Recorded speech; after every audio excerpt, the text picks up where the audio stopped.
Antara paparan menarik hari ini. Pakatan Harapan Selangor tidak teruskan petisyen di 3 Dun. Mursyidul Ampas mahu Menteri Besar Perlis disingkirkan.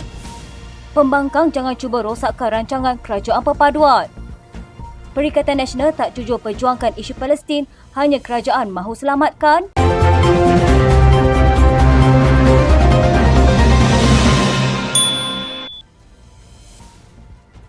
Pakatan Harapan Selangor tidak meneruskan petisyen terhadap keputusan pilihan raya negeri bagi 3 Dewan Undangan Negeri iaitu Taman Medan, Sungai Kandis dan Dengkil.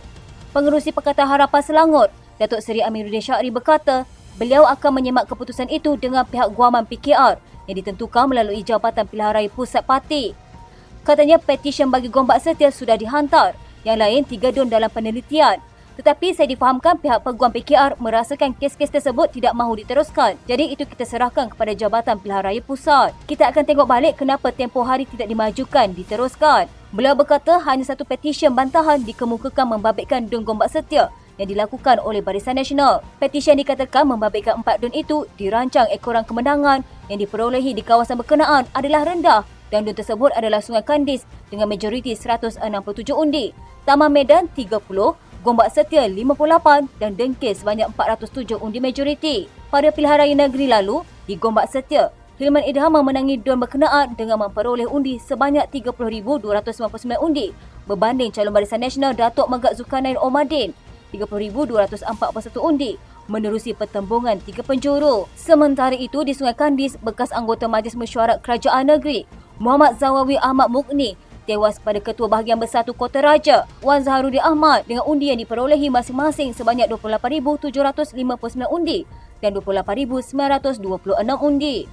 Di Taman Medan pula, Setiausaha Perikatan Nasional Selangor, Dr. Afif Bahardin memperolehi 22,316 undi, menewaskan Wakil PH Ahmad Ahir Pawanci yang ketinggalan tidak jauh dengan jumlah undi sebanyak 22,286. Bagi Dun Dengkil, Nur Aziz Said daripada Barisan Nasional tewas kepada Wakil PN Datuk Seri Jamil Saleh dengan jumlah undi diperolehi masing-masing iaitu 33,154 dan 33,561 undi. Ketua Pemuda Amanah Selangor Daniel Al-Rashid Harun Aminah Rashid berharap setiap ahli parti itu dapat bersatu menyokong Muhammad Sabu sebagai Presiden sepenggal lagi. Katanya selepas ketiadaan Allahyarham Salahuddin Ayub sebagai timbalan Presiden yang meninggal dunia pada Julai lalu, pasukan Muhammad dilihat tempang kerana ketiadaan pelapis.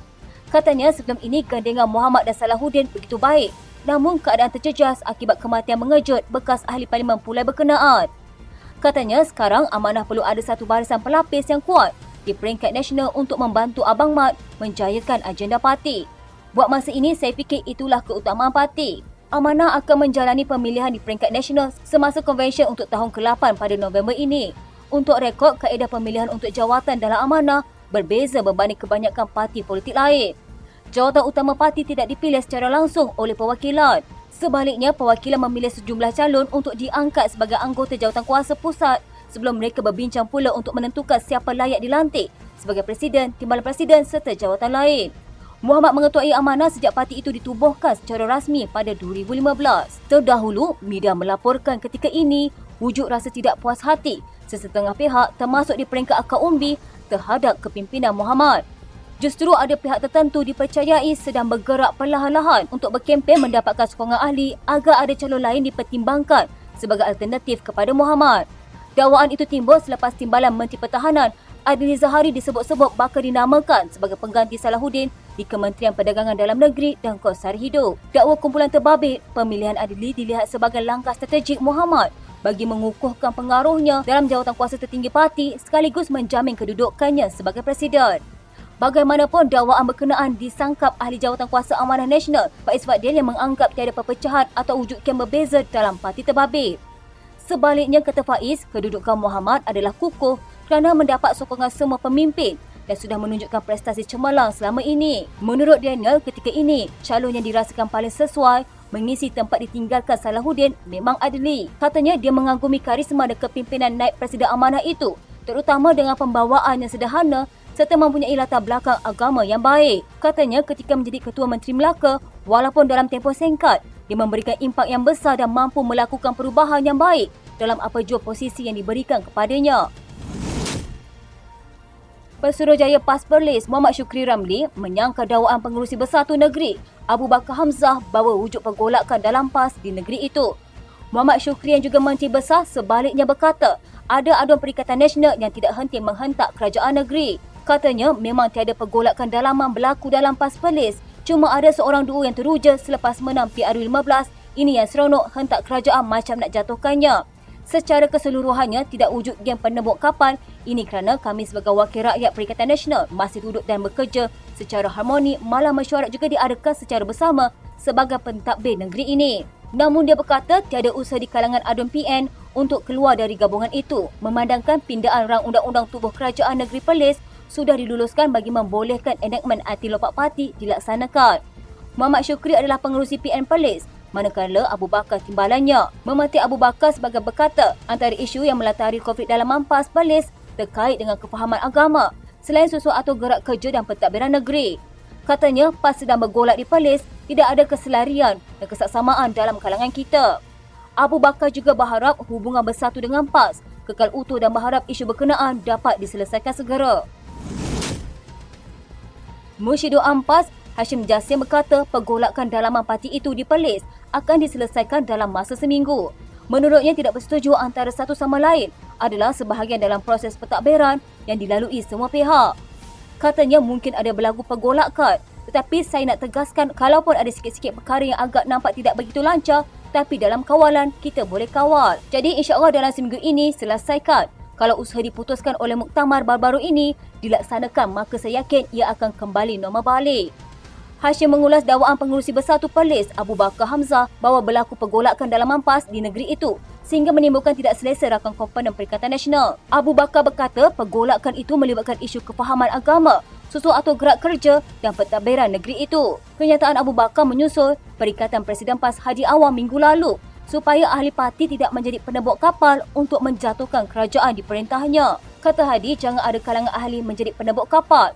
Kita kena pertahan negeri parti kita memerintah. Kelemahan kita tolong jangan dedahkan kepada lawan. Perlis antara negeri di perintah PAS selain Kedah, Kelantan dan Terengganu. Pentadbiran negeri utara itu bertukar pada PRU15 yang menyaksikan dominasi Barisan Nasional dihentikan. Ahli Parlimen Sungai Petani Dr. Muhammad Taufik Johari mengingatkan pembangkang agar tidak cuba-cuba untuk merosakkan perancangan yang dibuat Kerajaan Perpaduan. Katanya pihak pembangkang khususnya, kalau kamu tidak boleh memberikan cadangan yang baik dan membantu ekonomi, kamu tak perlu nak cuba untuk merosakkannya. Apa yang telah dibuat oleh Perdana Menteri Datuk Seri Anwar Ibrahim bersama jemaah menteri dan penjawat awam adalah cuba usaha untuk memberikan yang terbaik. Dalam belanjawan baru-baru ini juga, kita lihat ianya belanjawan yang berani iaitu untuk menyelamatkan orang-orang miskin dan memberi ruang kepada golongan kaya untuk sama-sama membantu orang miskin. Paling penting bersifat manusiawi. Ya, ini betul ia memerlukan masa. Kita bagi masa sedikit dan ruang. Kalau tak boleh membantu, janganlah menghina. Mengulas lanjut, beliau yang juga Ketua Pemuda Pakatan Harapan Kedah berkata, apa yang lebih penting ketika ini adalah mengembalikan keyakinan dan harapan rakyat bahawa negara ini mempunyai hala tuju. Katanya sepanjang pemerintahan Kerajaan Perpaduan, banyak pelaburan telah masuk ke dalam negara dan siri lawatan pihak kerajaan juga dilihat cukup berjaya. Katanya berapa banyak kes rasuah yang sudah ditemukan selama pimpinan. Maksudnya adakah menteri-menteri terlibat dengan rasuah? Semua tidak ada untuk masa sekarang. Ini antara bukti bahawa kita boleh bekerjasama dengan parti yang dahulunya seteru politik. Tetapi kini sudah menjadi kawan, insya-Allah benda ini akan berterusan dengan kepimpinan yang baik. Ahli Parlimen Bangi, Syahrizan Johan berkata, PAS lebih berminat menjadikan isu ancaman diterima Perdana Menteri Datuk Seri Anwar Ibrahim sebagai modal politik berbanding isu sebenar berkaitan Palestin. Ini susulan kenyataan Setiausaha Agung PAS, Zaki Yudi Hassan yang mengatakan kenyataan Anwar diancam negara barat kerana memperjuangkan isu Palestin sebagai pelik dan lucu. Menurut Syahrizad, dia percaya ada sebab tertentu mengapa Menteri Luar Zamri Abdul Kadir enggan mendedahkan negara yang didakwa memberi tekanan kepada Anwar meskipun didesak beberapa pemimpin PAS. Katanya, saya percaya ada sebab mengapa ia tidak didedahkan. Yang penting isu pokok bahawa kita berdiri di belakang PM sebagai pemimpin untuk menyatakan pendirian dalam konflik ini. Malangnya, PAS lebih berminat untuk skor politik points daripada mencari penyelesaian. Anwar ketika berucap pada Himpunan Malaysia bersama Palestin baru-baru ini mendakwa mula menerima tekanan dari negara barat, khususnya Amerika Syarikat dan Eropah kerana lantang memperjuangkan nasib rakyat Palestin. Katanya, saya mula diserang beberapa negara Eropah, Amerika Syarikat termasuk Israel. Saya tak terima ugutan itu. Saya tegaskan Malaysia negara bebas dan merdeka. Malaysia akan kekal negara berdaulat yang kekalkan kebebasan dan kebebasan rakyat Palestin. Susulan itu, Taqiyuddin mengatakan kenyataan Anwar bahawa dia diancam sebagai pelik malah melucukan.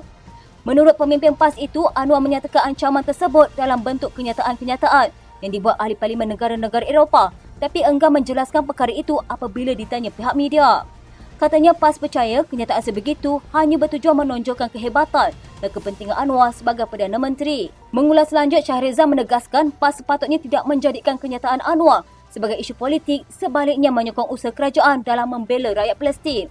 Katanya isu ini sebenarnya patut menyatukan kita, bukan menjadi modal politik. Pembangkang sepatutnya menyokong usaha Perdana Menteri yang berada di barisan hadapan untuk memastikan rakyat Palestin terbela. Ia melangkaui politik kepatian. Sekian berita terkini di TV pada hari ini. Jangan lupa follow Facebook dan YouTube Deadline TV. Dapatkan info terkini di Facebook serta YouTube di TV.